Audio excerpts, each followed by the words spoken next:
अनजानी राहों पर वीर ही आगे बढ़ा करते हैं, कायर तो परिचित राह पर ही तलवार चमकाते हैं। दोस्तों, ये कहना था नेपोलियन बोनापार्ट का और मैं आपको सुनाने जा रहा हूँ उसी की कहानी।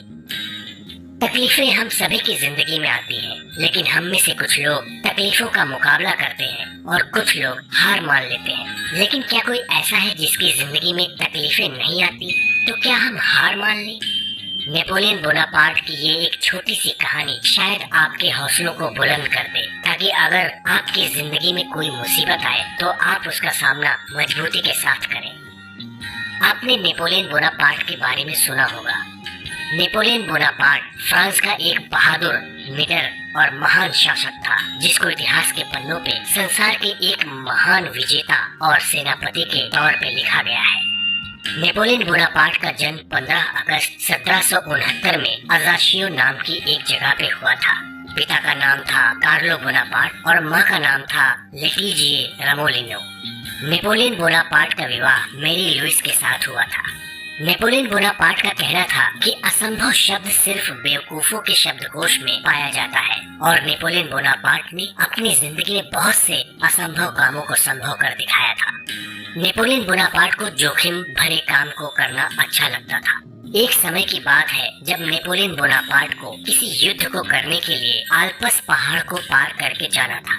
नेपोलियन बोनापार्ट के सिपाहियों ने आल्प्स पहाड़ की ऊंचाई और उसके कठिन रास्तों के बारे में सुना था, और सबको ये मालूम था कि आल्प्स पहाड़ को पार करना नामुमकिन था।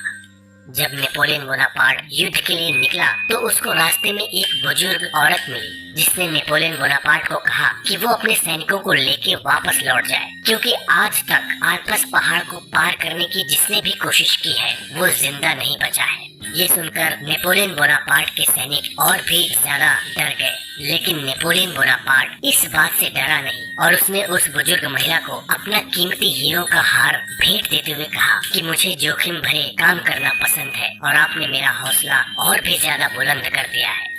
अगर मैं आल्प्स पहाड़ को पार कर लेता हूँ और जिंदा लौट के आता हूँ तो आप ये बात सभी को जरूर बताना। वो बुजुर्ग औरत नेपोलियन बोनापार्ट की बातों को सुनकर बहुत ही ज्यादा प्रभावित हुई, और उसने नेपोलियन बोनापार्ट को आशीर्वाद भी दिया कि तुम जरूर आल्प्स पहाड़ को पार करके अपने मकसद में कामयाब होगे। लेकिन सैनिकों को कौन समझाता, और उन लोगों ने आगे बढ़ने से इनकार कर दिया। नेपोलियन बोनापार्ट ने सभी सैनिकों को अपने पास बुलाया और पूछा कि क्या किसी ने आल्प्स पहाड़ को पहले कभी देखा है। सभी सैनिकों ने कहा कि उन्होंने पहले आल्प्स पहाड़ को नहीं देखा है।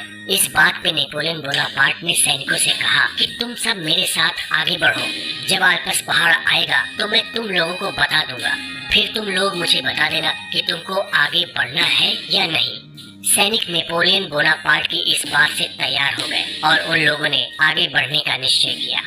2-3 दिन चलने के बाद सैनिकों को एक पहाड़ दिखाई दिया, तो उन लोगों ने नेपोलियन बोनापार्ट से पूछा कि क्या यही आल्प्स पहाड़ है। नेपोलियन बोनापार्ट ने कहा कि नहीं, ये वो पहाड़ नहीं है, ये तो एक छोटा सा पहाड़ है। इस पहाड़ को पार करने के बाद इससे करीब 1.5 गुना ज्यादा बड़ा एक और पहाड़ आएगा, वही आल्प्स पहाड़ है। ये सुनकर नेपोलियन बोनापार्ट की सेना आगे बढ़ गई। उस पहाड़ को पार करने के बाद वो सभी एक बड़े से मैदान में पहुंचे, जहां आगे सिर्फ मैदानी इलाका था। ये देख के सैनिकों ने नेपोलियन बोनापार्ट से पूछा कि आल्प्स पहाड़ अभी कितना आगे है। ये सुनकर नेपोलियन बोनापार्ट हंसा और बोला, किस आल्प्स पहाड़ की बात कर रहे हो? आल्प्स पहाड़ तो हम लोगों ने पार कर लिया है। ये सुनकर सैनिक आश्चर्य से भर गए। उनको विश्वास ही नहीं हुआ कि उन लोगों ने इतनी आसानी से आल्प्स पहाड़ को पार कर लिया है।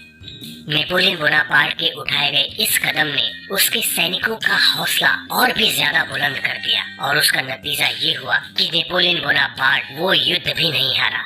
नेपोलियन बोनापार्ट को अपने ऊपर पूरा विश्वास था, और यही कारण था उसको अपने जीवन में बहुत बार सफलता मिली, जिसने उसको एक सिपाही से फ्रांस का सम्राट बना दिया। नेपोलियन बोनापार्ट की लंबाई कम थी और इसलिए उसको लिटिल कॉर्पोरल भी कहा जाता है, लेकिन अपने बुलंद हौसलों के कारण उसने जिस ऊंचाइयों को छुआ उसको चुनौती देना भी किसी बहादुर योद्धा के लिए आसान नहीं था।